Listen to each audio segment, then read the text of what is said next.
All too often, our kids convince us to get a pet, and it turns out to be a lot more than we bargained for. That's just what happened to the Davis family of Vancouver, Washington. The kid's pooch, named Patch, was about to be given away when a remarkable act of bravery earned him top dog status.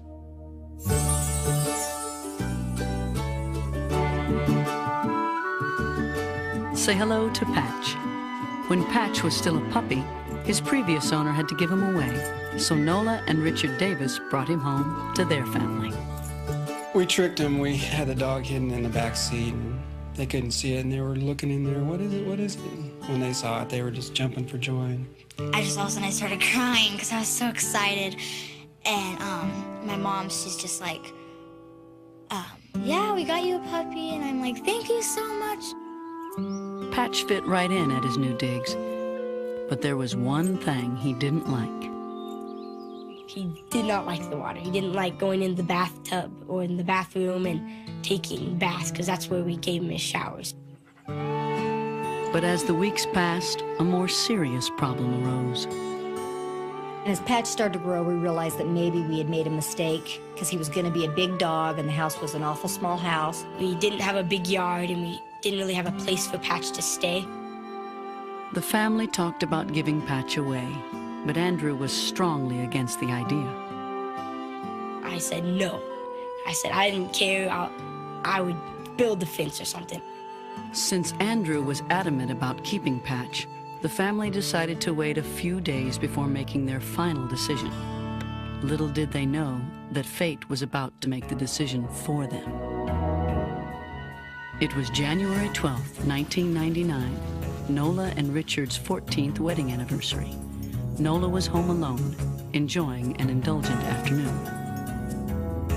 I was taking a bubble bath, and I had my radio up really loud. All of a sudden, Patch, he hates the bathroom because that's where he gets his baths. He came in. And I jumped because he was in the bathroom, and he does not like the bathroom. It was strange enough that Patch was in the bathroom, but what he did next was stranger still. He went up and he grabbed her arm like he was biting it, but he wasn't. He just grabbed my wrist and started pulling me. So she got out of the tub and she grabbed a robe and she was gonna push him out of the bathroom. But Nola had no idea what danger was waiting for her beyond the bathroom door. And when I opened up the bathroom door, the house was already engulfed in flames, so bad that they just burst through the bathroom. Flames engulfed the bathroom. They just sucked right in and just caught everything on fire. Nola's entire house was ablaze. With flames licking at their heels, Patch bravely guided Nola out of the burning home. He held on to me, and then he would turn and make sure that I ran into his back end before he would go any further. With Patch leading the way, Nola finally reached the safety of her front yard. But Patch's heroic rescue mission wasn't over yet. Our car was parked right up against the house, and my first thoughts were, oh my goodness, it's gonna blow up. And I ran towards the house to run in and grab my keys. And the dog, he jumped back in front of her and made her go back down into the front yard. Growling a warning, Patch pushed Nola off the porch and out of harm's way. At that precise moment, the house was rocked by an explosion. By the time I got off the porch and Patch got off the porch, the windows burst out of the house. And so he saved me twice. The family lost everything they owned in the fire, which was caused by an electrical short. But they still had each other, and they still had Patch. He was like walking with pride, like, oh, I'm a good dog. He knew he did something, and every time we gave him a treat, he was like, haha, I did this, and you didn't, now I get all the attention. But I think he knew.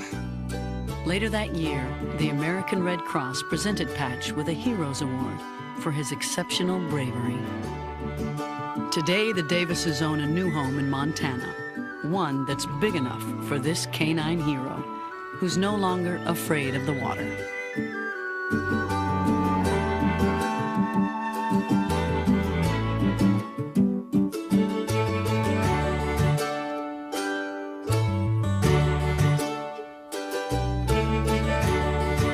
I feel a lot safer because I think now if anything went wrong, then he could protect us. He saved her life, so there's nothing you can really do for that. You can't really repay him for that. People say that life doesn't give you second